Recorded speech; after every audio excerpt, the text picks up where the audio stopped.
ये सुबह नमस्कार वाली नहीं है, क्योंकि ये सुबह बहुत मनहूसकत वाली खबर लेकर आई है। जो खबर हम आपको बताने जा रहे हैं वो हिंदी सिनेमा से जुड़ी हुई है और बेहद ही दुखद खबर है। दरअसल स्वर कोकिला लता मंगेशकर जी हमारे बीच अब नहीं है। 92 साल की उम्र में उन्होंने अंतिम सांस ली है। आपको बता दें कि लता मंगेशकर जी का पिछले 1 महीने से इलाज लगातार जारी था।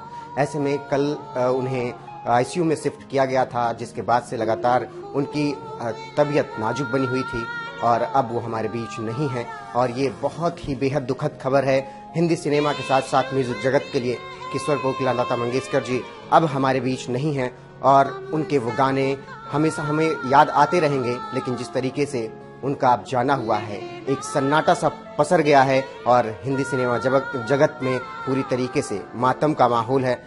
आपको बता दें कि लता मंगेशकर लगभग 1 महीने से बीमार चल रही थी। 8 जनवरी को उन्हें कोरोना संक्रमित होने के बाद मुंबई के ब्रीच कैंडी अस्पताल में भर्ती कराया गया था।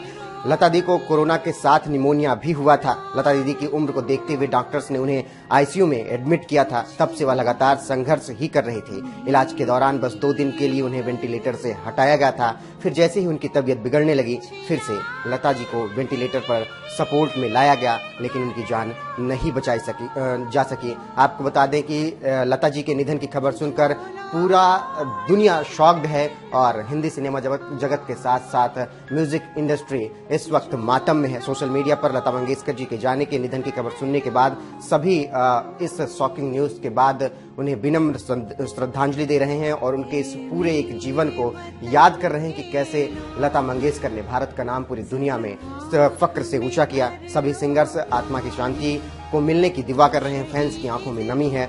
बता दें, लता मंगेशकर जी ने 5 साल की उम्र में काम करना शुरू कर दिया था और इस उम्र के बाद से उन्होंने जब स्वर लगाया तो उसके बाद उन्होंने हमें इतने बेहतरीन गीत दिए जिसको हम जिंदगी भर सुनते रहेंगे। लेकिन अब हमारे बीच लता दी नहीं है।